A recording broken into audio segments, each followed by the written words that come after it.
Popping fucking hoes and popping pillies, man, I feel just like a rock star.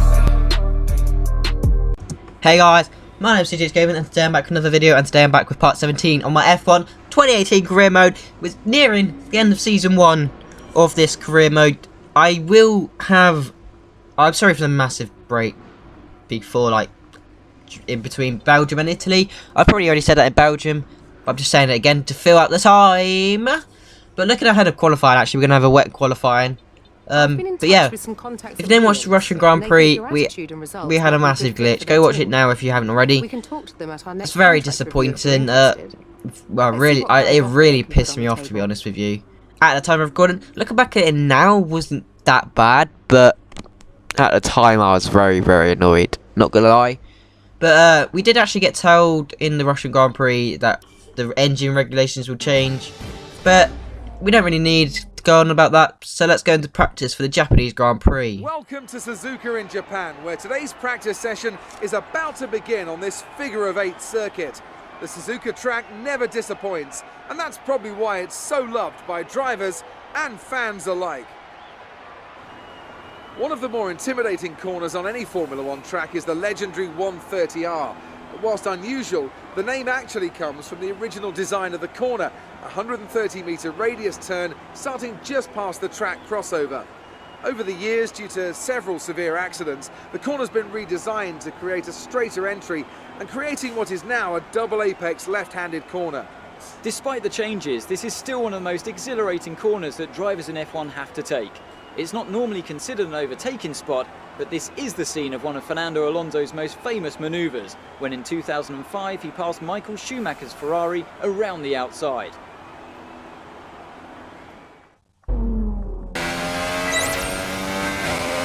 So here we are in practice, just getting resource points, as you already know.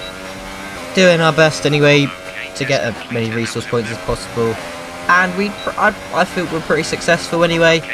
But yeah, hopefully we don't have the same problem we had in the Russian Grand Prix.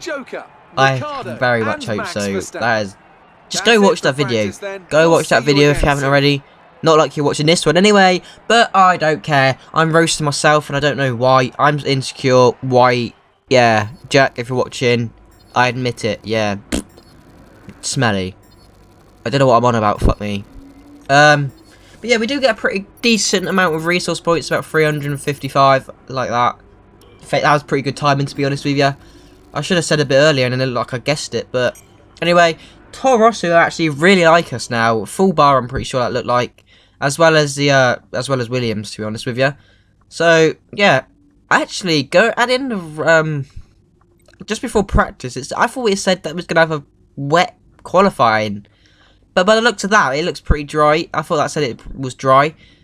So, maybe it's changed. We're still miles ahead of Sergio Perez. Our target for the rest of the season, try and get ahead of Kimi Räikkönen. He's on 100 and something points. I can't really read that. 118, I'm pretty sure it says. Probably not, but hopefully we can get past that and hopefully we can catch him up at least. Being with a 10 point, if I'm within 10 points at the end of season 1, I will be pretty happy with that. Not gonna lie to you. So hopefully that can happen, but I don't think it will. He's in a Ferrari. We're in a Force India. We did win the Italian Grand Prix, and I think we could have won the Russian, but no. But anyway, let's go into qualifying for the Japanese Grand Prix. Don't know about Chinese there. Welcome to the only figure-of-8 track on the F1 calendar. We're here at SUZUKA for qualifying today ahead of the Japanese Grand Prix.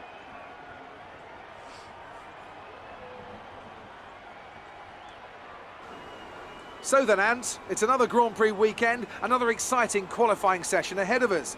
What are you going to be looking out for over the next few minutes? The first question is going to be who can avoid making mistakes. There isn't much margin for error in qualifying, and you have to bear in mind that the track conditions may have changed since practice, particularly as we've had a few support races in the meantime. If the brake bias settings, for example, don't take this into account, it's extremely easy to lock up a front wheel and cause a flat spot. Just like that, your lap's ruined, and you've wasted a set of tyres to boot. So here we are in Q1, coming up to our first lap time, and we're going to go fastest. Look at that. Oh, 3 tenths faster, I'm pretty sure it was. Also like that. But we actually get pipped by Daniel Ricciardo just by 2 tenths. Right at the end of Q1. It doesn't actually really affect us that much because we was already through. So I don't really mind. We only did 1 run anyway. But Q2 we set a 131. I can't even read that. I don't know what it said. 130 something or other. But we're actually in P11 as it stands. So we're going to go for 1 more run. And by the looks of it, it's actually starting to rain. So the weather forecast was wrong. Is it raining? Yeah, it is raining. The weather forecast was a little bit wrong. And unfortunately, end of Q2, we've got 1 more sector to go. Around the final corner, we've lost the back end on the exit. And we're not going to get through to Q2. Q3 actually. We're just 4 tenths up, and I sort of start weaving along on the track. And we're going to be starting P11, which I'm actually pretty happy with. Because if we are not pole, that is probably the best place to start. But Sergio Perez actually comes second in that qualifying session, so that's a bit of a shock. But yeah, but P11 is actually pretty good, I'd say anyway, because you get to pick your tyres, and you don't have to start and pick the tyres you qualified on, so you get brand new tyres, which I'm pretty happy with. Why has Perez got fast? I got a faster lap than Perez. We actually beat our rivalry with Brendan Hartley, so we do have to pick a new rival.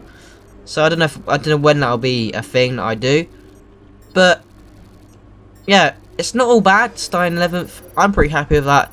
There is still going to be penalties, maybe, so we might even get moved up a little bit more. Sauber's starting to like us a bit more as well, so just noticed that. We should be in with a good chance in the race. Yeah.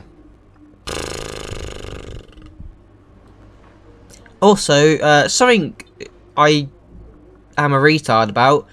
Halfway through the race, I had to stop recording. I go to record again, and my Twitch didn't actually record. It said it was recording, so I complete the whole race, and I go to download it, and it just it wasn't recording. So let's go into that race for a very short Grand Prix. And a very warm welcome to the Japanese Grand Prix, an event that has decided a Drivers' Championship 11 times over the years and has hosted some very memorable races as well. Who can forget Kimi Raikkonen's win from 17th on the grid in 2005, or Kamui Kobayashi's incredible drive to a podium in 2012. We're southwest of the city of Nagoya today at the unique figure-of-8 SUZUKA circuit. 3.6 miles and 18 corners make up a lap here, with average speeds approaching 136 miles per hour.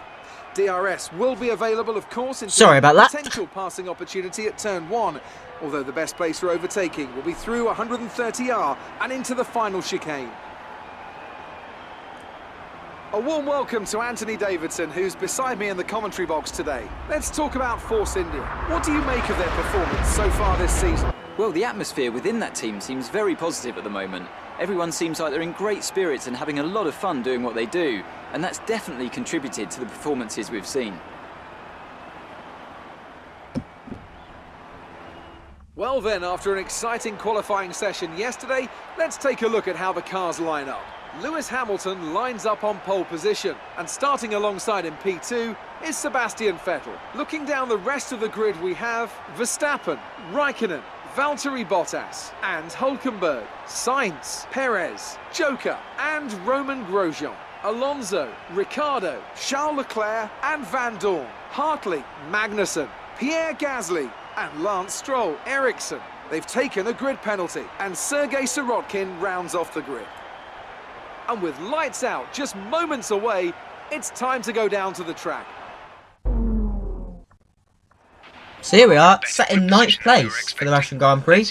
We do get our fresh new lovely tyres, but it's going to be the soft tyres as well. But yeah, we're actually going to be starting P9, and it's 2 positions higher than I anticipated, as I did qualify 11th. Daniel Ricciardo, and I can't remember who the other person was, actually. Got a penalty, probably someone I know. To be honest, I'm not really sure. But yeah, hopefully we don't have the same glitch that happens. Well, as it looks of it, we don't have the same glitch that happened in Russia, because we actually got the tyres that we was using displayed on the little thing before the grid, before the formation lap. So that's very good, and we might actually have a chance of getting a podium. I don't think this is going to be a good track for us to get a win. I mean, with the upgrades we've had on the car, it could be. But I think we'll have to have everything going for us for it to be a win. You'll find out at the end if we won. But anyway, we've got 2, 3, 4, 5 lights. Lights out, away we go for the Japanese Grand Prix. We have a pretty awful start. We're already getting mugged by, we've already been mugged by the Haas, and we're getting mugged by Fernando Alonso as we go the inside of a ton of cars. I don't know what you call that. We've managed to get into P7 already. We got Hulkenberg going very slowly in front of us. We hit the back. We've got no damage on. Still, as I forgot to turn damage on, there's going to be no damage for the rest of the season. I probably said that about 2 times already in the last like 3 episodes, but I don't care. But anyway, in the hairpin, we're going to have to try and get past, I was going to say get past Hulkenberg, but we lunge at the inside of Bottas as well. And we're up into P5. I did not mean to get past Bottas, but here comes Bottas. Down the very long straight, heading towards 130R. We're actually going to go on the grass, that slowed us down a lot there. We're going to go side by side into 130R. No, we're not. He backs off because he's a little pussy. Oh. But we've gone very deep into the chicane, unfortunately. It's like one, cold tyres, cold brakes. That's my excuse. I don't care. Sebastian Vettel's actually leading the Grand Prix. But we're in 5th place, going on to lap 2. Here comes Valtteri Bottas. He's got slipstream. He's going to go round our outside, but someone's off the track, and it is Sebastian Vettel. The race leader has gone off the track. Let's have a look what's happening there. He's fighting with Lewis Hamilton. He's got the inside line, but Lewis Hamilton actually dummies him, and he just goes off the track. I wonder what happened there. The same with Bottas. Bottas actually went wide, but that's because we were going side by side with him. But Sebastian Vettel's actually letting the whole grid back past. So he's just a little mistake, probably a lock-up or something, and he just gets sent off the track. But now we're passing Max Verstappen, and that was just overpowered. We just demolished him. But on lap 5, teammates in the pits. Here comes Verstappen. He's got DRS now. We're currently in rich mix as we go. We're going to go side by side into turn 1. And he's gone off the track, I think. I don't know. We had a little bit of contact there, but a couple of people have pitted now, Raikkonen as well as Hamilton. And we're now into P1. But we've got Verstappen actually going to go up here inside of turn 1.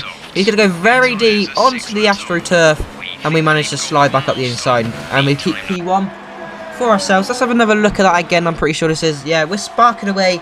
Low ride height. He's up or inside. We're both on the soft tyres. So we're going to go both along into this Grand Prix. He overshoots the corner just a tad, and we managed to slip up the inside and retain the position. So this is quite a lot of racing going on between us and the Red Bull. And here comes Verstappen again. I should probably let him pass. We're going to squeeze him out onto the grass just a tad. And he managed to get P1, I'm pretty sure. But he's going very slowly through turn 2. And we've managed to just bulldoze our way through up the inside. And we're up to P1 again. It's lap 9 now. I think it already was lap 9, but we're now on the run to 130. We're going to go up the inside. Off 130, we're going to squeeze him very much. Is he going to lift off? Yes, he is. And we've got the downforces to carry us through that corner. Hopefully we don't go too deep in the chicane, and we don't, and we managed to get past the chicane very well. Going on to the exit, though, we do go onto the grass a little bit, so that's going to give Verstappen a very good run on us. But actually, as it stands, before DRS, we was actually pulling away from Verstappen. But here is DRS, and here's Valtteri Bottas is actually going to go round the outside of both of us. But we've managed to keep the position, and we're still in P1. So it's been 10 laps of just absolutely P1, and this is what I mean. We have to end the Grand Prix there because I didn't actually record anymore. I did, but Twitch failed, and there's actually proof that we did actually win the Japanese Grand Prix. It was a bloody amazing Grand Prix, and I'm very, very annoyed. 2 Grand Prix in a row ruined. 2 videos in a row pretty much ruined. 2 victories I could have got in a row. I mean, I did get one of the victories, but Russia was just diabolical.